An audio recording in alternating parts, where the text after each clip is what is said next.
मकानात खाकिस्तर हुए आग में, उनको लेकर आपके क्या इजहार ख्यालात हैं? पहले ये सबसे बड़ी दुख की बात है। बड़ा अफसोस हो गया, एक दिलदोज़ वाक़या कल पेश आया जिसमें कम से कम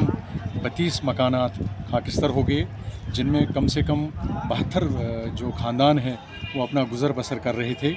तो इस बात का कल शाम से हमें पूरे टाउन को, पूरे डिस्ट्रिक्ट को, पूरी वैली को इसका बड़ा अफसोस है। तो इस बारे में अब आज हम शुक्रगुज़ार हैं एडमिनिस्ट्रेशन के। यहाँ डीसी साहब आए, यहाँ एसएसपी साहब आए, और उसके साथ साथ यहाँ कैबिनेट मिनिस्टर सकीना ईतू जी आई, सईद साहब आ गए, अल्ताफ़ कल्लू साहब आ गए, अब्दुल मजीद लारमी साहब आ गए। तो उन्होंने भी उनको ताज़ियत का इजहार किया। तो हमारी गुजारिश रहेगी एडमिनिस्ट्रेशन से कि सबसे पहले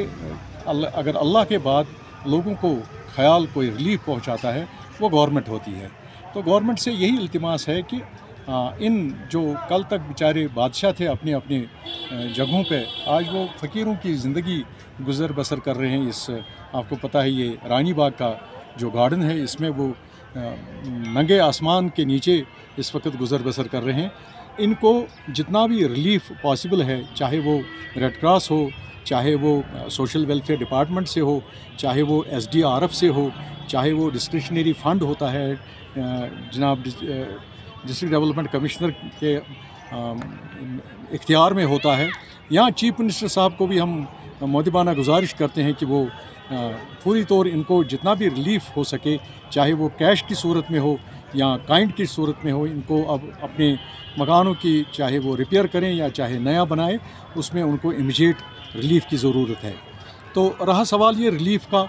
इसमें मैं बड़ा खुश हो गया कि यहाँ रियाज़ अहमद मिसगर साहब ने ये सारा जो इनका जो रिलीफ का जो रिहेबिलिटेशन का जो प्रोग्राम है उसने थोड़ा सा उसमें इनिशिएट किया है। तो जो मस्जिद की तरफ से इन्होंने जो अकाउंट खोला है, मैं तमाम NGO से जितने भी रिलीफ ऑर्गेनाइजेशंस हैं यहाँ अनंतनाग में ऑपरेट करते हैं, चाहे वो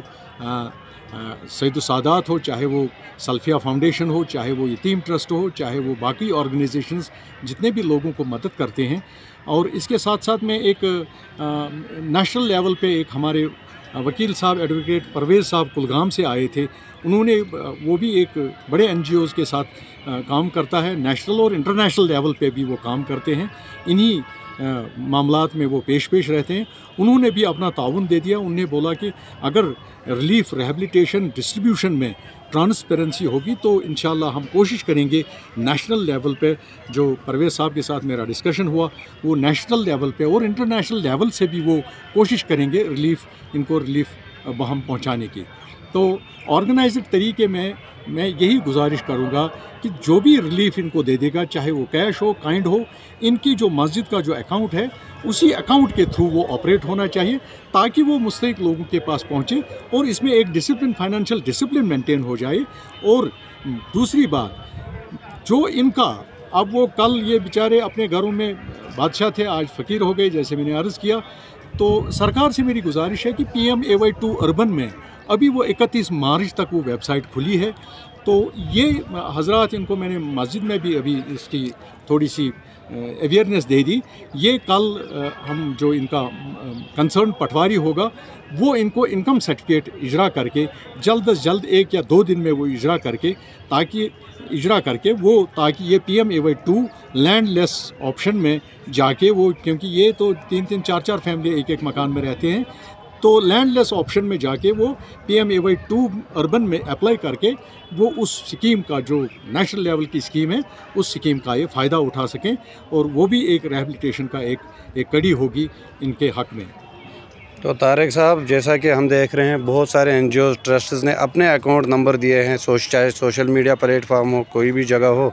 और दूसरी तरफ से जो इनके अपने औकाफ की मस्जिद है उन्होंने, तो क्या प्रेफर करना चाहिए लोगों को? नहीं, अगर वो रिलीफ अपने लेवल पे जमा करेंगे, लेकिन डिस्ट्रीब्यूशन जो उसकी होगी, फाइनल डिस्ट्रीब्यूशन जो होगी, वो इनके जो मस्जिद का अकाउंट है, गजनाग मस्जिद का जो वो फ्लैश कर रहे हैं उसका अकाउंट, वो NGOs फिर इस NGO को थ्रू दिस अकाउंट, मस्जिद अकाउंट ट्रांसफ़र करके, ताकि एक मुनज़्ज़म, एक ऑर्गेनाइज्ड तरीके से इन तक वो रिलीफ پہنچ جائے. میں گزارش کرتا ہوں لوگوں کو کہ اگر وہ NGOs ان کو اپیل کرتے ہیں ان کو بھی ڈائریکٹلی اسی اکاؤنٹ میں وہ سب کچھ چاہے کیش ہو کائنڈ ہو ڈال کے تاکہ ایک ڈسپلن مینٹین ہو جائے اور اس کا کوئی غلط استعمال نہ کرے. آپ کو پتہ ہے کہ آج کل کتنے فراڈس ہوتے ہیں, سائبر فراڈس ہوتے ہیں. لوگ ایک دم اس کا فائدہ اٹھا کے غلط چیزوں کا استعمال کرتے ہیں اور وہ غلط استعمال نہ ہونے کی صورت میں بیٹر ہے کہ ان کے ہی اکاؤنٹ میں جو مسجد کا اکاؤنٹ ہے اسی میں وہ ڈال کے وہ تاکہ وہ اصلی جو سفررز ہیں فائر وکٹمز ہیں وہ ان کے ہاتھ میں آ جائے. لوگوں سے مدد کے لیے کوئی اپیل؟ میں تمام اننت ناگ کے مسجد کمیٹیز, اوقاف کمیٹیز, جتنے بھی NGOs ہمارے ہیں اور سب کو, دکاندار بھائیوں کو میں اپنے سب جو ہمارے اسٹریٹ وینڈرز ہیں, جو ہمارے امپلائی ہیں, اگر وہ ایک دن کا اپنا سیلری, اپنی کمائی کا ایک دن وہ سپیئر کر کے وہ ایک سب سے بڑا اماؤنٹ بن جائے گا اور جس سے یہ لوگ ہمارے ساتھ ہی گزر بسر کریں گے زندگی کے, جو کہ اس وقت قسم پرسی کی حالت میں ہیں. تو تیسرا میرا بڑا امپورٹنٹ